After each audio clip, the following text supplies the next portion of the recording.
Hey guys, welcome back. As always, my name is Leyzar, and week 4 is almost upon us with its Incarnon rotation. You got 4 fantastic weapons to choose from. First of all, you got the Miter, the Atomos, an amazing secondary weapon, an ideal new player-ish secondary weapon, but you also got the dual Toxocyst, the Torrid, and some melee weapon, dual Ichor, if I remember correctly. Now my goal will be to bring you full and detailed build guides on the range weapons because these are more interesting to me as I don't really care about the melee.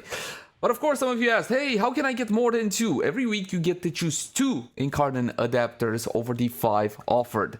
But if you have multiple accounts, you can experience more of the weapons faster, I guess, if you're into something like that. Now this works out well for me for content creation purposes, and it can work out well for you if you want to test out the brand new player experience that you get to have in Duviri. Oh, you guys want to see a video on that? Let me know in the comment section down below.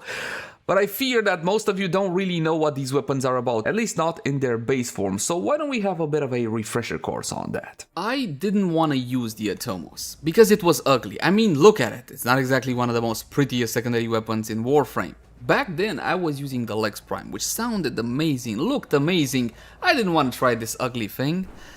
But my god, when I switched from the Lex Prime to the Atomos, the difference was humongous. The Atomos is a beam secondary weapon with a limited range of only 15 meters, and 15 meters is roughly this. Have a look. Now when you see, when I make contact with the beam, it's going to be chaining to 3 additional enemies, which is fantastic. It's AoE in a sense, but not true AoE. Also, you should know that with each and every single jump, you're going to be getting 50% less damage, so do bear that one in mind. Punch from the weapon does not mean you're going to be getting additional chains to the beam. Now, one more thing, it has one big usability issue, and that is ammo, unfortunately. This one guzzles ammo like nobody's business. But on the plus side, being a beam weapon, per each and every single ammo, you're going to be getting 2 damage instances on your target, so plenty of status effects. It's easy to aim, it's a thick boy, it has no recoil, so outside of the ammo, it's pretty good. And the reload, not perfect at 2 seconds, but not exactly long either, that's what she's... Anyway. From Lich Krill and Captain Vor comes perhaps one of the more fun weapons in Warframe, a saw blade launcher, and this one also has the option of being upgraded to another version, though some fans would claim that it's not really that much of an upgrade. The meter, or miter, whatever you want to call it, is a saw blade launcher, and you can charge your shots like that, and the saw blades will be bouncing off the surfaces, which makes for some very interesting damage possibilities when you're in closed spaces. Now, that said, you can charge your shots, like so, or you can rapid fire the weapon without charging your shots. Just keep in mind that a charge shot does 150% more damage, and it also has better critical chance and better status chance as well.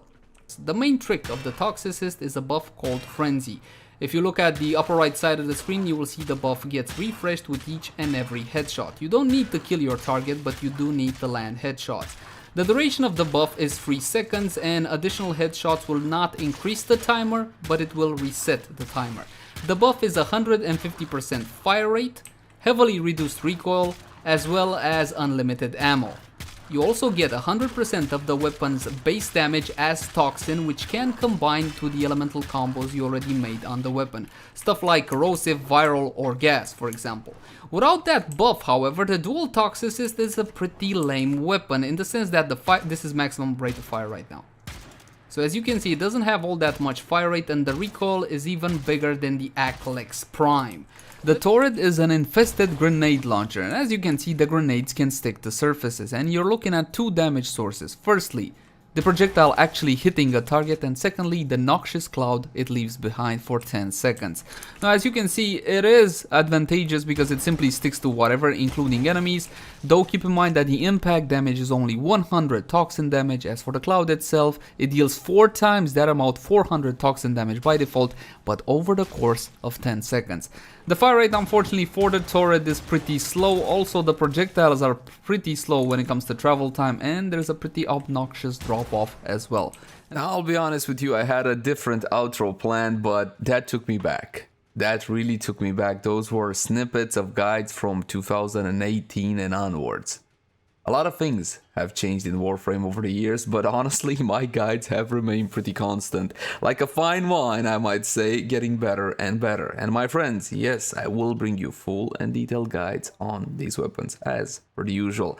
But I need some input from you. Which ones do you want to see first? And more importantly, these will line up to the ones that you choose, I'm assuming. Let me know in the comment section down below which two will you choose, at least initially.